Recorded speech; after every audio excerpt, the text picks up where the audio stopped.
नमस्कार सगळ्यांना. आता सध्या अधिक मास चालू आहे. त्यासाठी मी एक नवीन रेसिपी म्हणजे नेहमीतली आपली गुळाचे अनारसे अशी रेसिपी आता मी तुम्हाला शेअर करत आहेत.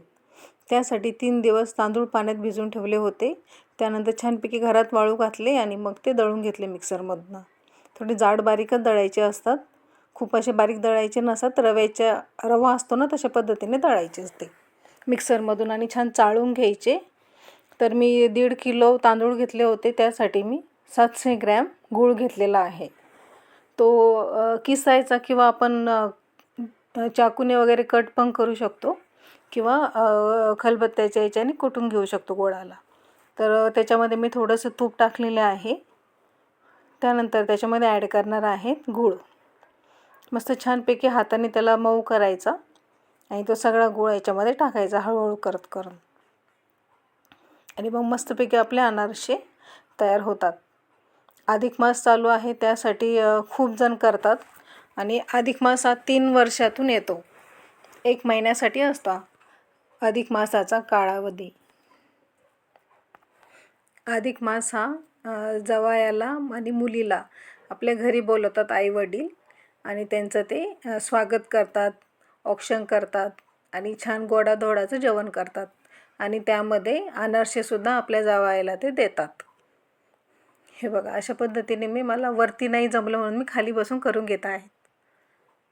छानपैकी गूळ मिक्स करायचा, एकजीव करायचा पूर्ण गोळाला. हे बघा अशा पद्धतीने आणि थोडं ओलसरच ठेवायचं ते पीठ. आपलं खूप सुकवायचं नाही तांदूळ.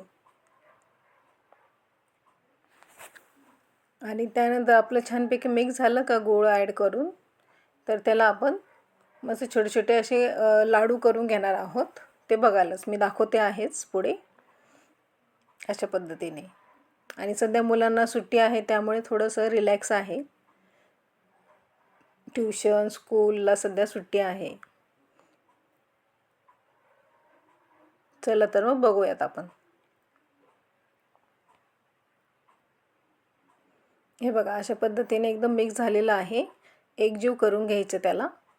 त्याच्यामध्ये थोडेफार गोळाचे गाठ असतात ना ते काढून टाकायचे. बोटाने किंवा आपलं किसणीने पण आपण थोडंसं किसून घेऊ शकतो. आणि छानपैकी आणि तुपाने ना त्याला स्वाद पण खूप छान येतो. गावरान तूप पाहिजे पण ते जे मी तूप टाकलं आहे ना आधी त्यासाठी. आणि ते आपले अनारशाला जाळी पण खूप छान पडते. ही प्रोसेस खूप लेंदी आहे. 3 दिवस भिजवायचे, त्यानंतर हे सगळं मिक्स करायचं, त्यानंतर परत 2 दिवस ते मुरू द्यायचं पीठ. म्हणजे जवळपास 5 दिवसाची आपली प्रोसेस आहे अनारसेची, गुळाचे अनारसे. पण ते खायला एकच नंबर लागतं, छान लागतात आणि सगळ्यांना आवडतात. आपण दिवाळीला पण करतो, लक्ष्मीपूजनला हे आपण याच्यामध्ये ठेवतो. देवीच्या नैवेद्यामध्ये आपण अनारसे ठेवतो. हे बघा अशा पद्धतीने सगळे गोळे करून घ्यायचे आणि ते आपल्याला 2 दिवस ठेवायचे आहेत. त्याला छान पाणी सुटते. मग अनारसेसाठी खूप साधे आणि सोपे आपल्या घरातले साहित्य असतं त्याच्यानुसारच आपण करतो ते. तसं की तांदूळ घ्यायचे, त्यानंतर गूळ हे प्रत्येकाच्या घरी असते. गूळ आणि तांदूळ बस हे 2च लागतात त्याला. आणि आपण हवं तर आपण त्याच्यामध्ये तूप टाकू शकतो. हे तुम्हाला लागलं तर टाकायचं किंवा नाही. तर हे 2च आपल्या गोष्टी लागतात अनारशासाठी. पण ते पण व्यवस्थित व्हायला पाहिजे. प्रमाण जर व्यवस्थित असेल ना तर नक्कीच छान होतात अनारसे, छान जाळीदार होतात. जर अशा आज माझ्या रेसिपीनुसार जर करून बघितलं तर नक्कीच तुम्हाला फायदा होईल. 1.5 किलो तांदूळ आणि 700 ग्रॅम गूळ. नक्की ट्राय करा आणि मला सांगा. हे बघा अशा पद्धतीने मी ते ठेवलेले आहेत. हे आपण 3 दिवस आता असेच ठेवणार आहे डब्यामध्ये. जवळपास मला 5 दिवस झाले आता या सगळ्या प्रोसेसला. हे बघा तर आता 3रा दिवस आलेला आहे. तर ते पीठ बघा किती छान झालेले आहेत, मस्त झालेले आहेत. मुरले पण खूप छान आहेत, अनारसे पण खूप छान झालेले आहेत. कळेलच तुम्हाला आता.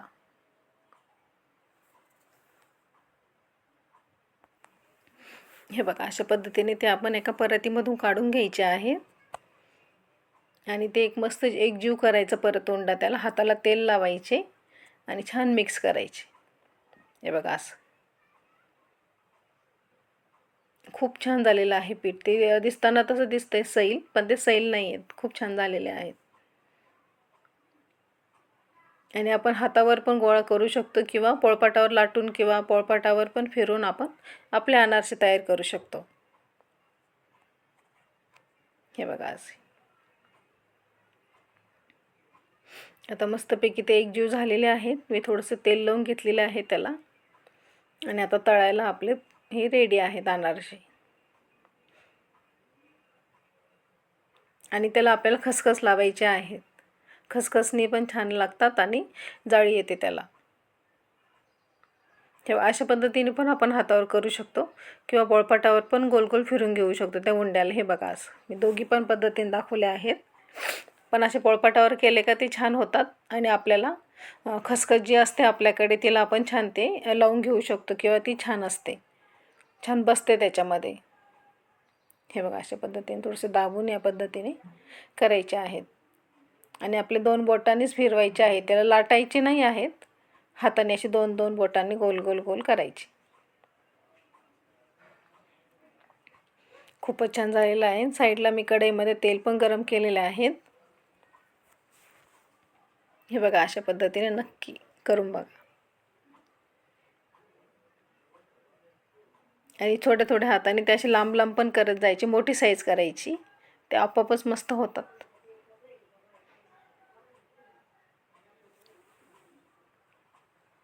हे बघा असं झालेलं आहे आपला अनारसे. आता हे दुसरा करतो आहेत आपण असे 36 अनारसे केलेले आहेत. तुम्ही कसे बनवतात तिकडे अनारशाचं पीठ आणि कसे करतात ते मला कमेंट करून सांगा. नक्की माझी रेसिपी आवडली असल्यास लाईक करा, शेअर करा, कमेंट करा आणि सबस्क्राईब करा माझ्या चॅनलला.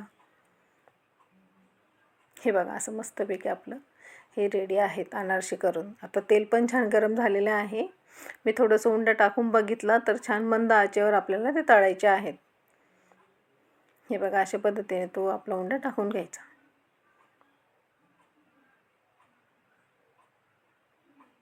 हे बघा आणि असे हळूहळू त्याला आपण आपल्या सरवट्याने, चमच्याने किंवा आपल्याकडे जो असेल त्याच्याने आपण साहित्याने आपण ते हे करू शकतो. झाऱ्याने त्याच्यावर असं हळूहळू हळू तेल टाकायचे.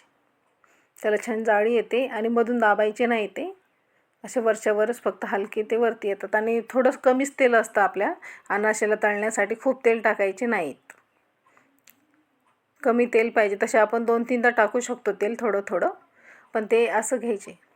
त्याच्यामध्ये ते छान होतात आणि एकदम मस्त खुसखुशीत आणि छान ते कच्चे राहत नाही, मस्त राहतात, खायला एकच नंबर लागतात. हे बघा झाले आपले अनारसे रेडी.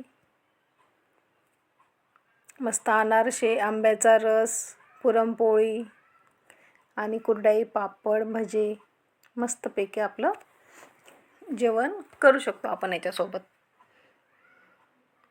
हे बघा असं कसे वाटले तुम्हाला. आणि काही दिवसापासून मी माहेरी गेले होते माझ्या मुलांना सुट्टीमुळे, आणि माझ्या भावाचा साखरपुडा पण होता, त्यासाठी काही व्हिडिओज तिकडचे होते माझ्या माहेरचे. आता मी आलेले आहे घरी, तर आता इथून पुढे व्हिडिओ सगळे इकडचे होतील, पुण्यातले. चला तर मग नक्की ट्राय करा. हे बघा असे हे 33 अनारसे केलेले आहेत. आवडले असल्यास लाईक करा, शेअर करा, कमेंट करा आणि सबस्क्राईब करा माझ्या चॅनलला. आणि तुम्ही कुठून बघता आहे ते पण मला सांगा, आणि तुम्ही कसे करतात ते पण मला कमेंट करून सांगू शकता. चला भेटू नेक्स्ट रेसिपीमध्ये.